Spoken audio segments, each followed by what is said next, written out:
আৰু আমি আজি 4টা ৰাজনৈতিক দল একত্ৰিত হৈ সংবাদমেলৰ আয়োজন কৰি আমি অসমৰ জনগণৰ মাজলৈ এটা স্পষ্ট শক্তিশালী বাৰ্তা দিব খুজিছো যে আমি 2026 চনৰ বিধানসভা নিৰ্বাচনত সাম্প্ৰদায়িক বিজেপিক উৎখাত কৰিবৰ কাৰণে আমি ঐক্যবদ্ধ হোৱাৰ যিটো যাত্ৰা সেই যাত্ৰাৰ আমি আৰম্ভণি কৰিছো।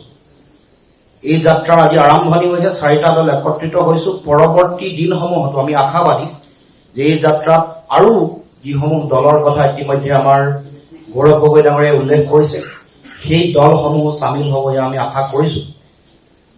এয়া আমাৰ ঐক্যবদ্ধ যাত্ৰাৰ আৰম্ভণি আৰু এয়া ঐক্যবদ্ধভাৱে যুঁজ দিয়াৰ আমি আমাৰ যিটো যাত্ৰা এই যাত্ৰা আজিৰ পৰা আৰম্ভ হৈছে আৰু পৰৱৰ্তী দিনসমূহত ইয়াক কাৰ্যকৰীকৰণ কৰিবৰ কাৰণে অসমৰ জনগণৰ মাজলৈ যোৱা যিবোৰ জাতীয় প্ৰশ্ন জাতীয় ইস্যু আছে, জনগণৰ যিবোৰ মৌলিক ইস্যু আছে, বিগত 10 বছৰত বিজেপি দলে কিদৰে চাৰিওফালে দুৰ্নীতি ভ্ৰষ্টাচাৰে অসমৰ সমাজখনক কেনেকৈ বিপন্ন কৰিলে, কেনেকৈ তেওঁলোকে মূল্য বৃদ্ধি কৰ কাটল বঢ়াই অসমৰ সমাজ, অসমৰ অৰ্থনীতি আৰু অসমৰ জাতীয় জীৱনক কেনেকৈ তেওঁলোকে ভয়াৱহ ভৱিষ্যতৰ মাজলৈ ঠেলি দিছে, এই সমগ্ৰ বিষয়সমূহক লৈ জনগণৰ মাজলৈ যাম, ঐক্যবদ্ধভাৱে যাম।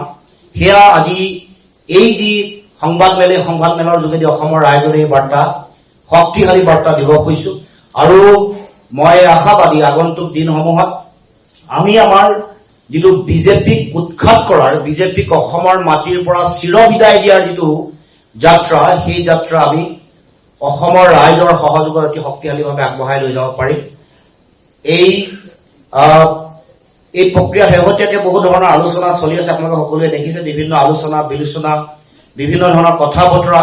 তাৰ মাজত আমি ৰাস্তা বাট উলিয়াইছো কেনেকে আগবাঢ়িব লাগিব, তাৰ আধাৰ ইতিমধ্যে প্ৰস্তুত হৈছে।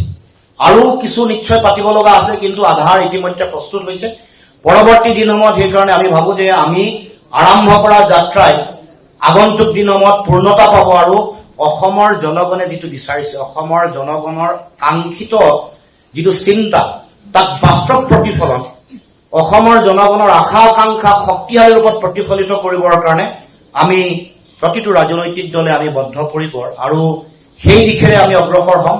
সেই চিন্তাৰে আগন্তুক দিনসমূহত আমি সকলো আগবাঢ়ি যাম। গতিকে প্ৰাৰম্ভিকভাৱে আমি আমাৰ যিটো মূল চিন্তা, আজিৰ এই সংবাদমেলৰ মূল লক্ষ্যটোৱে হ'ল একত্ৰিতভাৱে আগবঢ়াৰ যাত্ৰাটো আজিৰ পৰা আৰম্ভ হৈছে।